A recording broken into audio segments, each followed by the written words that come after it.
you bunch of absolutely sexy, delightful bastards. Welcome to another tip-top smashing blouse of an episode of Stace and Barry in the Morning. That was a reference to Bottom. You're very welcome. I am the Stace half of Stace and Barry, and joining me in this virtual TV studio of Geeky Breakfast Times, it's the ever delightful and top-notch gent, Barry Nugent. Hello, B. Hello, it's me, the Nuge half, or the effervescent Nuge. Is that you're hoping that will just become a new nickname? Yeah, it was until I said it, and then I realised I can't even say it right. If I can't say it right, yeah, no one's got any hope, so maybe I will just stick with Nuge. Just stick with Nuge. Yeah. Yeah. I seem to remember once chanting for you as Nuge Cake at a convention once. Yes, you did. Yeah, which I think Nuge Cake's a pretty good nickname. It is. I feel that it's a sort of nickname that should be. Well, it kind of was awarded to me, but I also kind of feel that introducing myself as Nuge Cake, especially as a man approaching his mid-50s. Yeah. I see where you're going with that. Seems a little bit. Yeah, I mean, I can try and come up with something else, but I'm not very inventive. But I'll percolate on that. Isn't that a good word, percolate? It is, especially for a morning show. Somebody told me the other day that I need to stop talking like an oldie-timey person, and I was like, why? That's rude. Get out of my face, you scoundrel. I see what you did there. Do you see what I did there? Yeah, they were like, why do you say things like splendid and toodle pip and scallywag? And I was like, because it's fun to say fun words. Stop word policing me, you fiend. Who's this person? You want them out of your life, unless obviously it's Rich. In that case, it's not Rich. It was somebody at work. Well, they need to get in the bin then. Yeah. I mean, most people at work can get in the bin. Not for any personal reasons, just because I hate work. So anything associated with it can go in the bin, really. I hope my boss doesn't listen to this. I was going to say. To be fair, it's nothing I wouldn't say to her face. I told her the other day I'm sick of work. She was like, what? I was like, I just don't. It's nothing to do with the job or anything personal about you or the team. In fact, I quite like my job and I quite like you and the team, but just capitalism blows, doesn't it? And I don't want to do it anymore, but I've got to, because otherwise I'd be poor and I'd have to I don't know, eat leaves or something. I don't know what you do if you have literally no money. Because I'm not savvy enough to steal. Anyway. Yeah, I often think, what would I say to my younger self if I could go back in time to change things? Pretty much most of the time now, I'd be like, good luck. Yeah. What's the future like? Good luck. Oh boy. Oh wait, what's the future like? Oh boy. How about I have to leave on an unrelated matter? Well, put it this way, I think as well, especially from at my age, when I was growing up, there were shows like Space 1999, which was actually set in 1999. So when I was a kid, that was like the feature. Yeah. And that show, the whole point of that show was there was a base on the moon. Yeah. In 1999, which then gets blown out of the moon gets blown out of Earth's orbit in 1999, and then it basically the moon travels around the cosmos, and the people on the moon base have all these adventures, and they've got spaceships and stuff. That was in 1999. If I was to go back in time to my younger self, I'd be like, I'm so sorry, dude, but none of that shit's coming. None of it. No, what you've got to look forward to is a capitalist slog. And some cool phones. Some cool phones. Like some rad pop culture, but yeah. And cool people. Like, life's not terrible. I don't want to start this off on like a on a really negative note, but you know what? Life for the most part, but from a younger self expecting shit to happen, it ain't happening, younger Barry. Sorry. No. So there's going to be no moon-based shenanigans for you. No. To be honest, though, I would love to go back. Even though my life is good, I would like to go back in time to my younger self. But before I went back in time, I would grow a beard, put on a fake eye patch, and do some like fake makeup and then go back in time and then like just fuck his life up and go, oh my God, whatever you do, don't eat cheese on the 5th of April. And they'd be like, what? And then I'll just disappear. Oh, wow, you are very mean to yourself. I'm the very definition of an identity crisis. Yeah, don't remind me never to piss you off if you ever get hold of time-related technology. Yeah, I will mess up some people's lives if I get time. In fun ways, though. Yeah. Join me for my new podcast, Barry Travels Through Time and Fucks Up People's Lives. But like a scamp. Not in an evil way, just, slightly mischievous. Yeah. Barry Nugent, time scamp. I like that. I really like that. If you like the Littlest Hobo, except through time, I just travel through time, having adventures, fucking up a little bit shit, being all a bit scampy, and then I move on to the next time. Yeah. I guess that's kind of like Quantum Leap, but better and more scampy. I think a lot of people might take umbrage with you saying that would be like Quantum Leap, but better. Hey, you've not seen Barry the Time Scamp yet. I have, because I've been into the future and seen it, and it's great. Fair play. Yeah. Fair play. Maybe we should. Should we do some segments? Yeah, go on then. Yeah, let's get some trumpets out.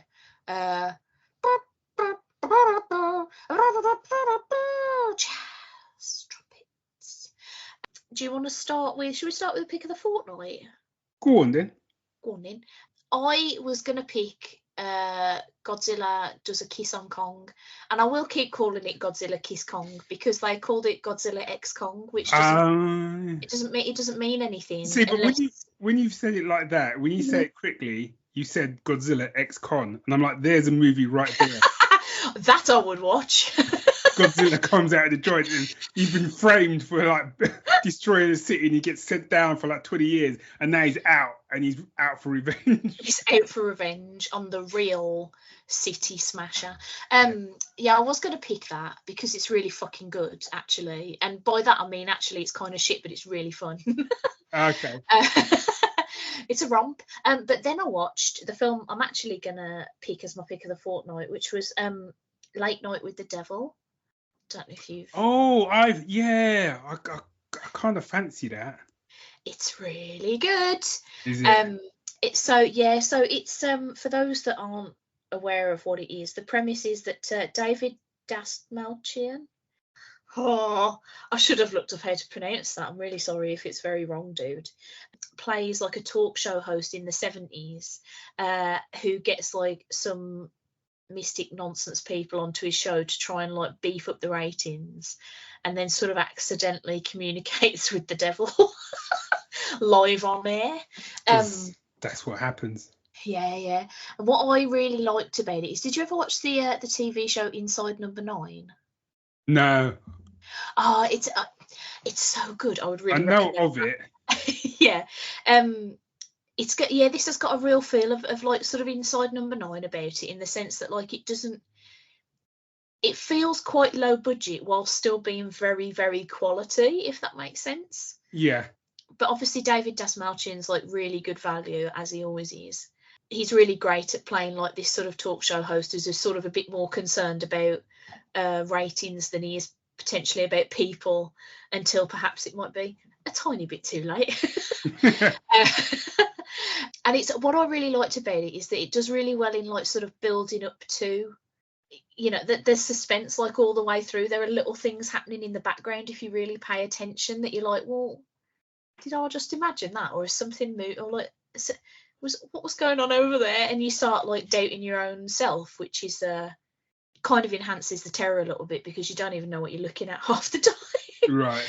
But it's just really well done. Like, it's so well written in the sense of that like build up of suspense, and the way that it's like sort of filmed and presented to you as well, as being sort of like a part of it is what they actually broadcast, part of it is like behind the scenes camera stuff, part of it is people talking about it after the fact. Like, yeah, it's really really good. I don't want to say too much more about it because I don't want to spoil any of the like really good beats, but I think, yeah, anybody who's sort of into horror stuff, into suspensey stuff, anybody who's into like Inside Number 9 and that sort of thing will really enjoy it.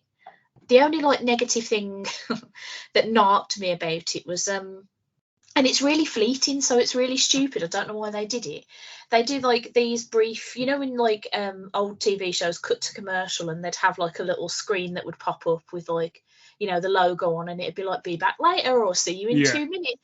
They put up stuff like that, those like interstitial sort of cards, but they were AI generated, and it really fucked me off. And they're only there for like fucking 3 seconds each, and there's like 4 of them that pop up. But it's just really annoying to me that they just didn't pay an artist to actually just do it, create some good art. And it's stupid as well, because if you actually pause them to look at them, there's like square pumpkins and stuff that doesn't make sense. I'm like, it's not even good AI art. and it bothered me. And people keep saying online, like, you shouldn't judge it, it's a low budget thing. And I'm like, no, but they paid somebody to make those with AI. So you could have paid like probably roughly the same amount to get somebody to just draw something that's that good. Yeah. or like better. That's the only like negative thing I could sort of say about it. But it didn't take away from my enjoyment of the movie, because literally it's like less than like 15 seconds that you even see them throughout the whole film. It's just a weird choice, I think, on the behalf of the filmmakers, but oh well. But yeah, the rest of the film's really good. Everybody in it is really like convincing. The effects are pretty good for the budget. There's some like slightly ropey business, but that actually kind of helps because it makes it feel a bit more sort of 70s-y. Yeah. Which was quite good. But yeah, I absolutely loved it. Thought it was great. Cool. Yeah, give that a whirl. It reminded me, because I watched the trailer for it, and it reminded me of a show they had, which I still haven't seen it actually, which was called Ghost Watch. Oh, do you know, I saw part of that, and then it freaked out my friend that I was watching it with, and we never went back to it. Yeah, I keep meaning to. It's one of those ones that because obviously I was properly around when it came out, and everyone was kind of talking about it, because people had been genuinely like shitting themselves. Yeah, fooled by it, with everything that was going on, because it was aired live and stuff. And I don't know why I didn't watch it. Like I just thought maybe it was just gonna be some nonsense, so I didn't bother. Yeah. Until the next day, and everyone was then sort of losing their minds over it. So yeah, I do. Yeah, for people that don't know, it was like a live show they did over here, which had Michael Parkinson, Sarah Green. I can't remember the other guy's name. But, you know, anything with Michael Parkinson in it back then, you thought was legit. Yeah, absolutely. You would never have associated him with something that was effectively a kind of a send-up. Or cleverly staged fake. So I think that's why it pulled in a lot of people. And I think it was akin to like when they did the when Orson Welles did the War of the Worlds, and everyone started running for the hills and stuff. I think it was a similar kind of vibe to it. So, okay, cool. Yeah. So I've got it on my list. Yeah, definitely give it a go. I really liked it. Okay. What's your pick, B? Well, I've got an honourable mention, which I'll do really quickly, and then I'll do my pick. So my honourable mention is I've been doing sort of it's a long story, but I've had Sky Cinema for like the past month. I haven't got it anymore, you expensive bastards. But I decided to rewatch Inception. Ooh, okay. Because I haven't watched it in years, and I think I've only seen it twice. Yeah. So I think the first time I saw it, I really enjoyed it, but there was parts of me I was going, huh? And then the second time I enjoyed it more because I understood more of it. This time around, I absolutely fucking loved it. Yeah. I phenomenal film, man. Honestly, I loved it, and I was telling Dave on GS like he needs to sort of go back and rewatch it, because it's one of the best team films I've seen.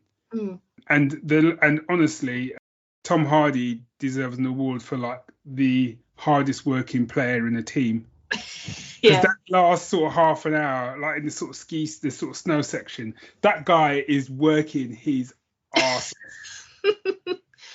Yep. Yeah, it's just such a good film. It really is. And suddenly I understood now and then watching it the third time around, I was like, oh fuck, it really could be. I don't want to say it 'cause I still don't want to spoil it for people.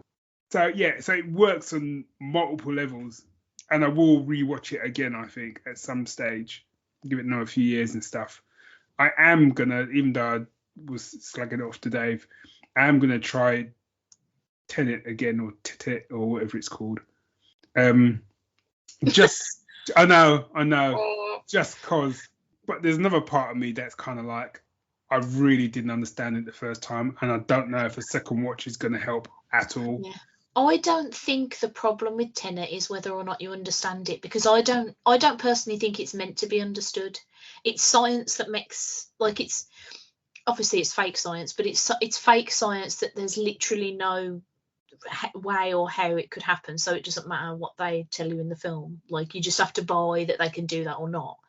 My problem with Tenet was that it's very style over substance, in that it felt to me like they had an idea that sounded like it would look cool and tried to build a movie around that, and it did look cool, but it was fucking nothing. the plot and the characters are fucking paper thin, lads. Yeah. Like, it's not. But yeah, I have thoughts on Tenet. Which you have now voiced. Some of them, yeah. I've got quite a lot. Yeah, but I'll tone myself down, because that wasn't even your main pick of the fortnight. No, my main pick of the fortnight, which I've already picked on GS, but I couldn't in good conscience not put this as my pick of the fortnight, because it's the only thing that's been on my mind, and that's X-Men 97. Woof. Okay. Yeah.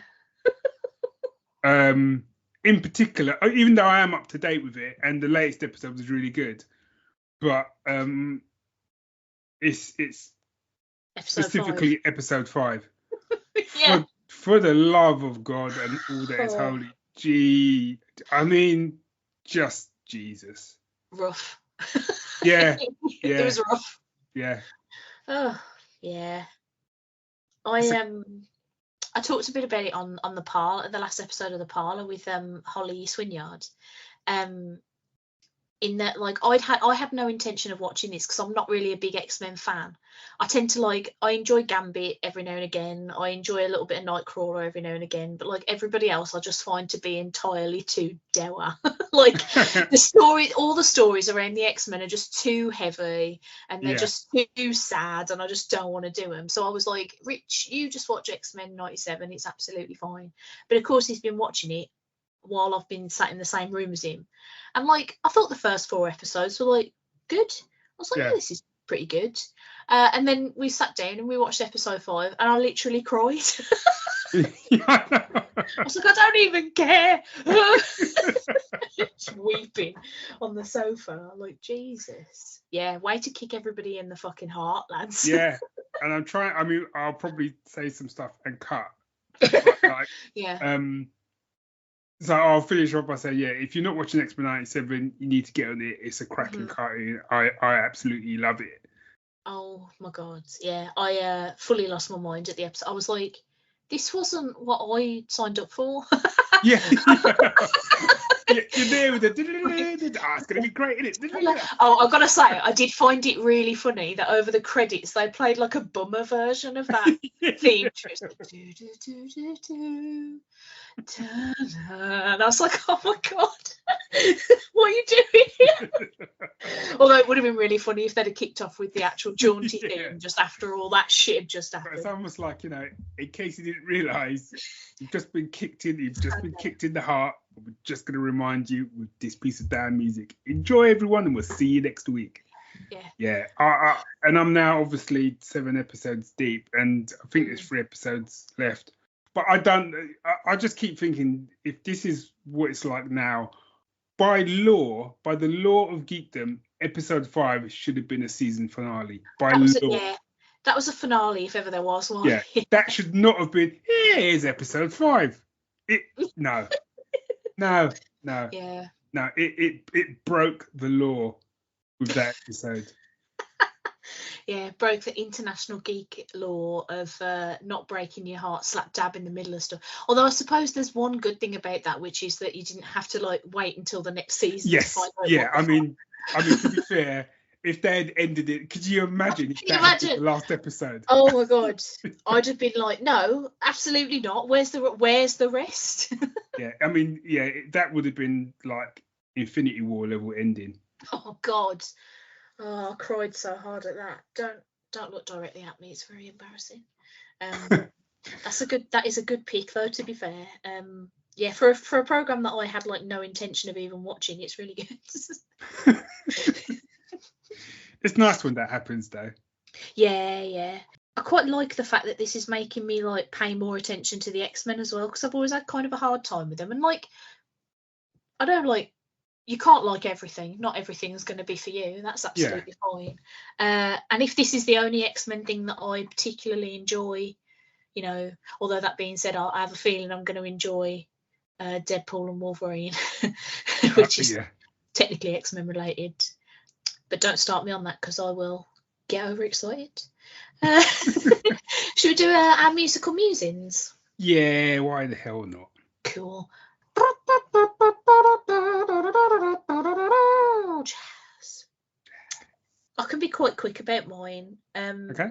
It's a piece of music from Pacific Rim by Ramin Djawadi, and it's called Cancelling the Apocalypse. Yeah.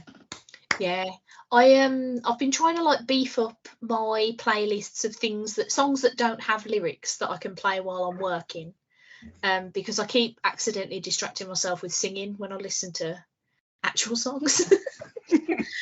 And so the other day I was going down a little Spotify wormhole where I was listening to some soundtracks, and it was like, hey, if you like that, you might like this. And I was listening to a few other things, and it reminded me that for some reason that I can't quite fathom, I hadn't put anything off the Pacific Rim soundtrack on my playlist. And I was like, well, that's fucking silly.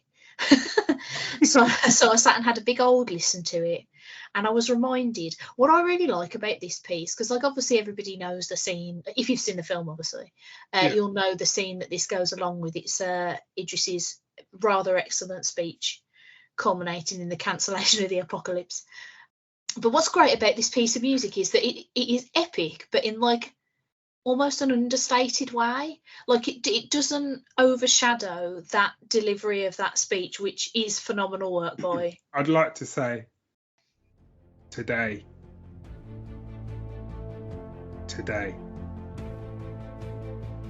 at the edge of our hope, at the end of our time, we have chosen not only to believe in ourselves, but in each other. Today, there is not a man nor woman shall stand alone. Not today. Today, we shall face the monsters at our door and bring the fight to them. Today, we are cancelling the apocalypse.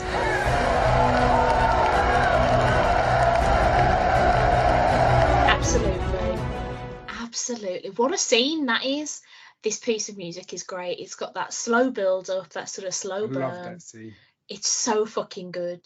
So yeah, that was a really easy pick for me. I was like, oh yeah, this song's great, isn't it? It's a cracking. And I think what I love about that piece of music is awesome. Mm-hmm. And I now need to rewatch Pacific Rim. Yeah, I think I might as well. Yeah. But what I love about that speech as well is it kind of almost feels a bit made up.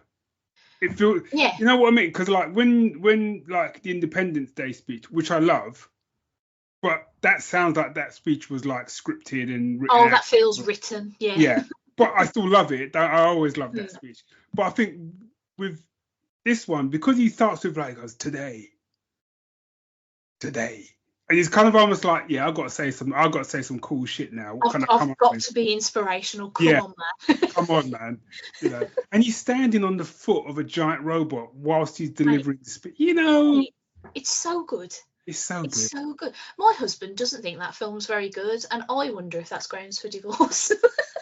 Well, I don't. Well, yeah. But yes, that's my musical musing for this episode. I think it's a pretty top-notch tune. It is a top-notch tune. My pick is from. It's an X-Men pick, but it's not from X-Men 97. It's from X-Men First Class. Oh, okay. And it's called Frankenstein's Monster. Mm-hmm. It's by good old Henry Jackman, who I love.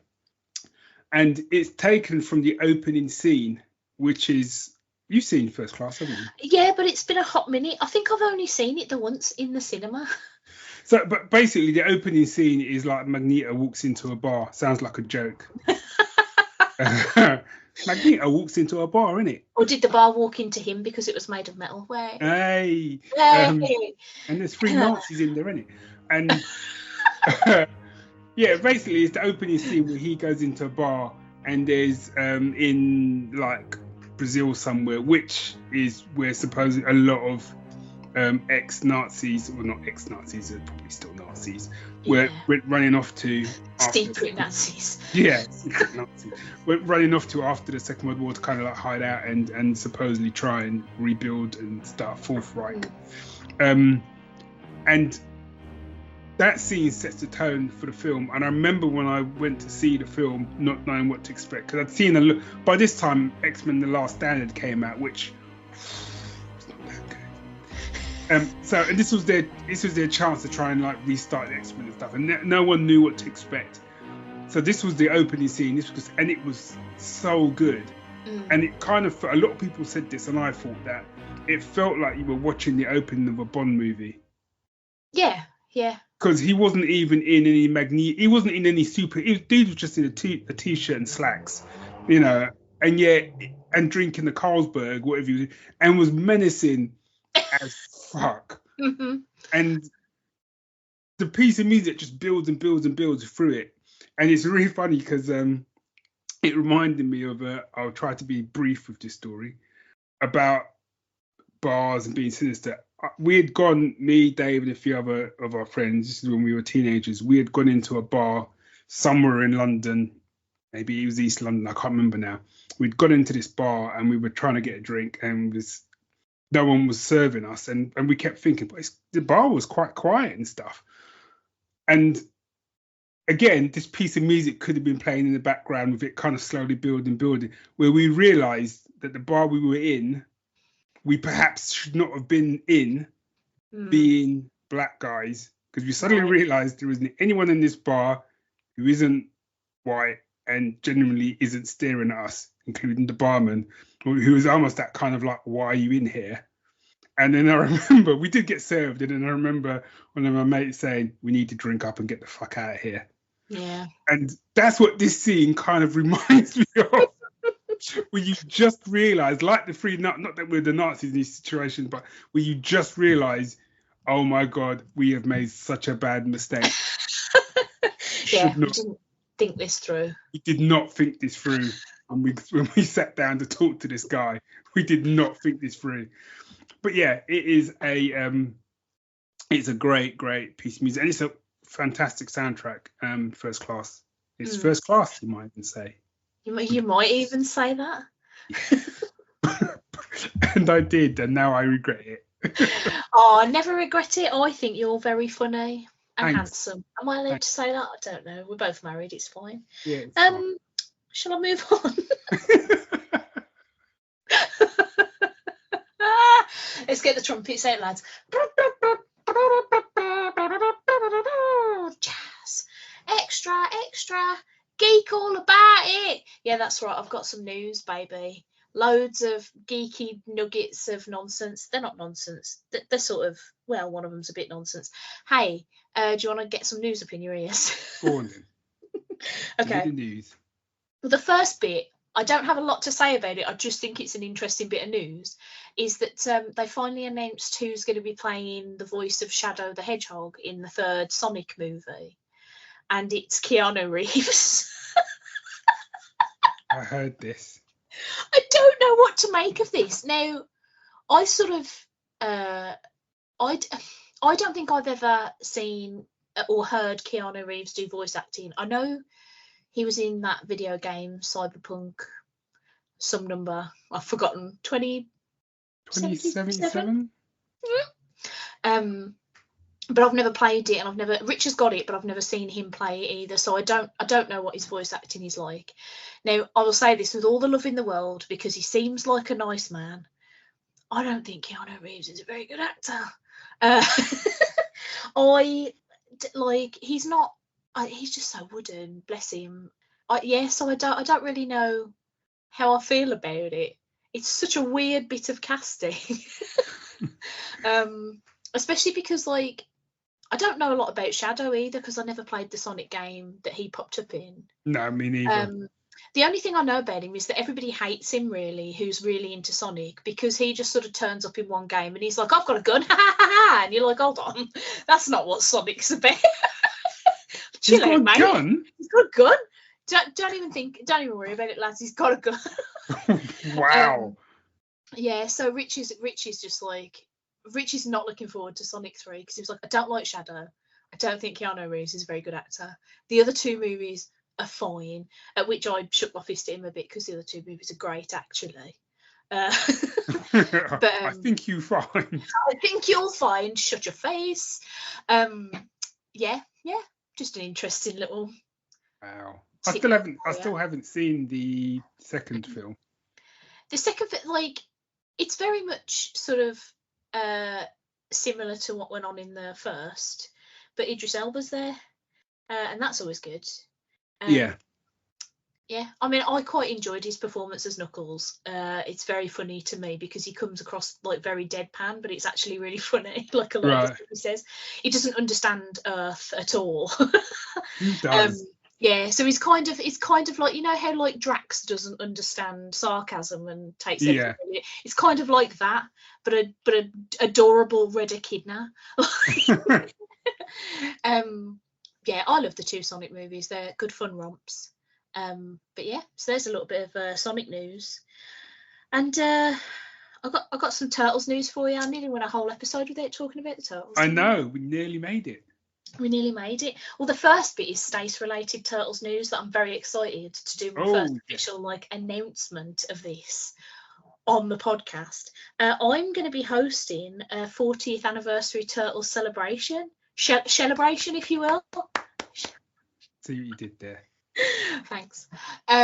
Yes, 23rd of June in the Mockingbird Cinema in Digbeth in Birmingham, I will be screening the first entire season of the 87 cartoon, followed by a Turtles quiz that I have made up myself, and I'm trying to make not too hard because I am full of a lot of really useless Turtles facts that I am learning as I'm testing these questions on guinea pigs.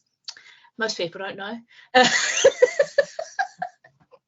And I am adapting accordingly. But there will be prizes for that quiz as well. There will be free pizza, and then there will be a screening of the 1990 live action movie. And I'm very excited and also simultaneously shitting myself. So if you want to come and see my beautiful face and then potentially me shitting myself live in person, you can get tickets from mockingbirdscinema.com. Did that entice anybody? Did that? I mean, going to see your lovely face. Yeah, I feel like you should drop. Should have stopped there. Drop the second part. Yeah. Look, it's going to be a totally fun time. I'm going to maybe have a meltdown / squeal around the building excitedly for like a whole day. It's going to be great. I'm excited. And the other bit of Turtles news that I had for you that I'm really interested in your reaction to actually is that they've announced that they're going to make a movie of the Last Ronin, and it's going to be R-rated. Yes, I've heard this.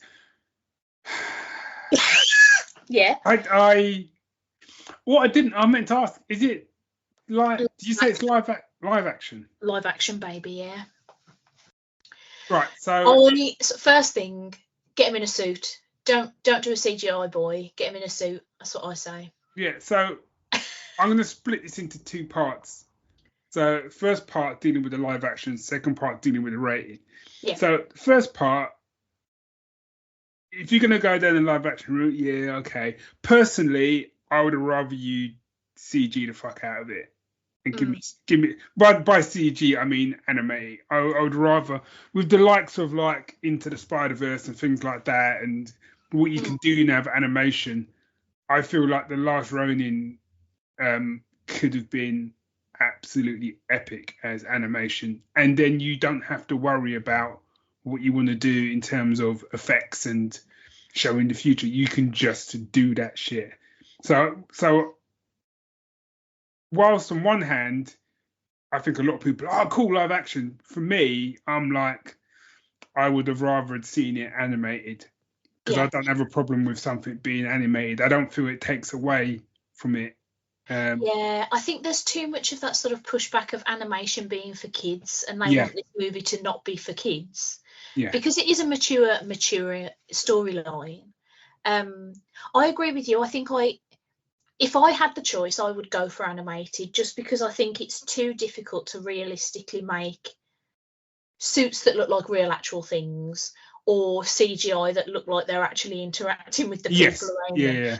The one thing I will say though is, if, like, obviously because it's not my choice and they're just they're doing a live action one, I would love it if they got, because it's obviously set about 30 odd years in the future, I would love it if they got Judith Hoag and Elias Koteas back from the 1990 movie as April and Casey. Oh yeah. Or Okay. this, because it's like 30 odd years. Yeah. Past, like, wouldn't that be nice? That would be good. I'm probably reaching for unattainable castings here, but I would love that. But also, have you watched a show called Blue Eye Samurai? I haven't, but people are, like, it's on my list of things to watch. Yeah, it's bloody good. But if you watch that, the animation, I mean, one, there's no doubting that this is a show for adults. No doubting that, quite, And two, the animation for it is glorious. Yeah. So that's why I see things like that, and I feel you're, to make that decision to go live action, I feel you're doing it a disservice. But that's, again, that's just me. Yeah. For the reasons that you mentioned, I just feel like that I get a sense they're going to end up going down the CG route. Yeah.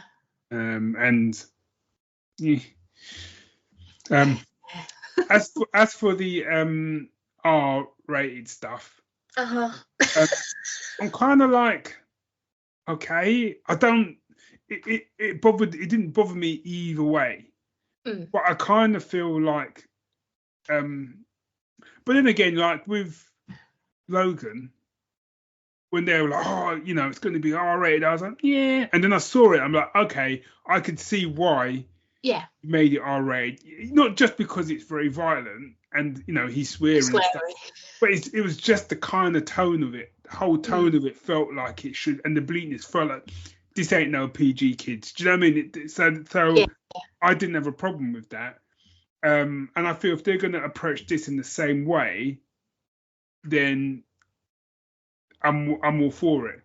But if they're going to approach it in the way, we're going to be hacking off limbs and stuff like that, that's why it's not. And we'll make it all cool and stuff. Then I'm less bothered. You could have done it as a 15 or whatever and still been. That's where my problem with it is, to be honest, because my knee-jerk reaction was, oh no. And it was because, like you say, if they approach it with the idea of, like, thematically appropriate violence, as in, like, it's a story about ninjas trying to do, well, a ninja trying to do a revenge. Yeah. So, like, yes, there's going to be blood, there's going to be fighting, there's going to be violence. Like, I totally accept that. What bothers me is that this story wasn't good because of that. Yes. It was good because it was a story about survivor's guilt and family and grief, and it really packed like an emotional punch. And what I'm worried about is that if they don't approach the story as a story first, if they just approach it as an R rating and just go ham on blood everywhere, everyone's got an arm off, like, that it's going to lose that, like, emotional, like, heft of the story.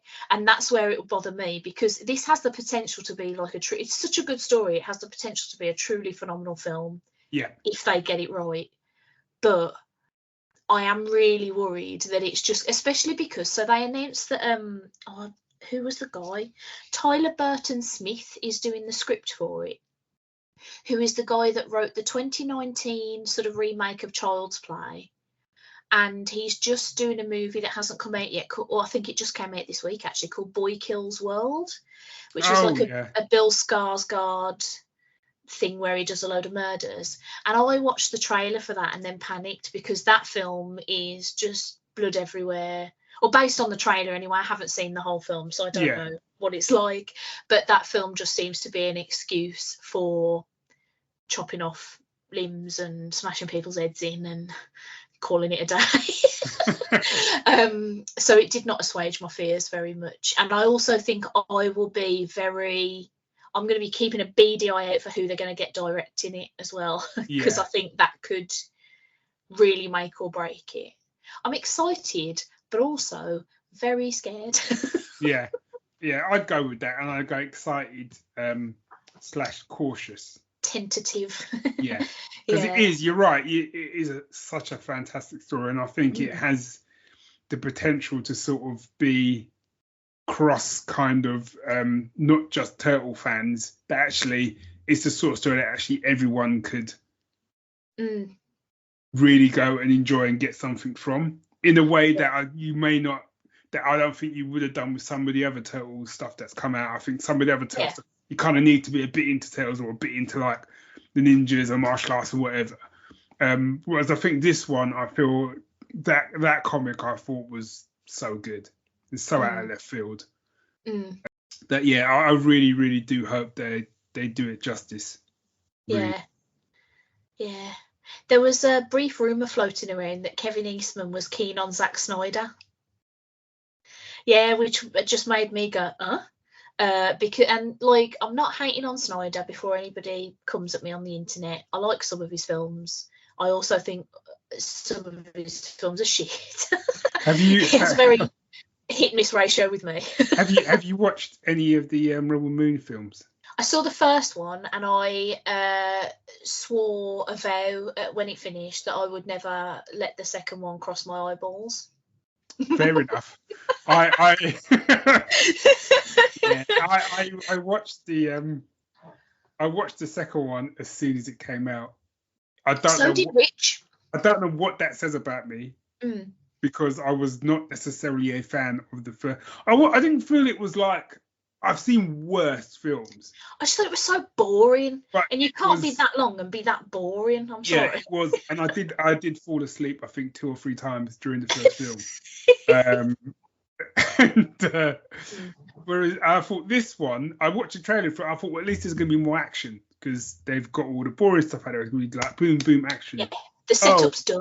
Oh, no. They apparently there was more harvesting to be done in slow motion. And wicked. Yeah.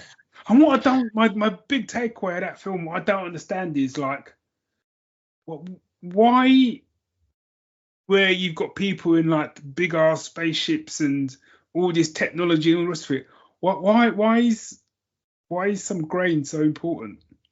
Do you know what? I couldn't fathom that out either. I'm just going to have a little quick look on Letterboxd and see what Rich gave this, because he hated the first one probably more than I did. Because I was like, at least some of the shots are nice. He was like, no, fuck off. I'm like, all right. But he still watched the second one because he's got more of a completionist brain than I have. He was like, no, I can't have half a story. I've got to watch it. So I got up, I think it was Sunday morning, and it was about half an hour from the end. So I just read a book. Rich gave it half a star and said, I don't know why I watched this. I still don't know any of the characters' names or give even a single fuck about any of them. Richard Taylor, 2024. I mean, that's the one thing. To be fair, there's been films that I really liked, and I can't remember what characters' names. That's not necessarily that's just us getting older, I think. That's me getting older, but he is right. I couldn't. And there is literally a scene. Yeah, it's a spoiler, but let's be honest. There's a scene where they're all sitting around the table, right? And he literally share each other's backstories with like, he almost needed someone to come on and go like flashback. You know, it was just, and I was like, am I really watching this? Are they doing this? we've already watched an entire film with these characters, and we're halfway through the second film, and now you're pausing the entire film to tell us why they're actually there and why they're willing to help these like people with grain, which is suddenly important to like a galactic empire. I would have understood it, right, from a point of view of if the grain was like some sort of, we use grain we refine the grain and that powers our ships. Yeah. Stuff. Yeah. Okay, I kind of, but I would still be, but that's a village of like 12 people, right? How much grain can they be making? How much grain could they be producing for your entire fleet? I don't get it. And you've already got your asses kicked, so why are you coming back with a grain? And just pay them. You just buy it. You've clearly got money. Just buy it at a reasonable price, or tell them. Or here's the thing: go there, be really nice, right? Just be really nice to them and go. Oh yeah, we want some more of the grain. We'll pay you top dollar. We'll be back in a month to get it. Oh great! Let them do the harvest. Then when you turn up, then you kill everyone and take the grain. Yeah, that's how you do evil properly. That's how you do evil properly. It made no sense to me. No sense. The whole reason behind it made no sense to me. The characters in it, they looked cool. I've forgotten all of them. But I've got no,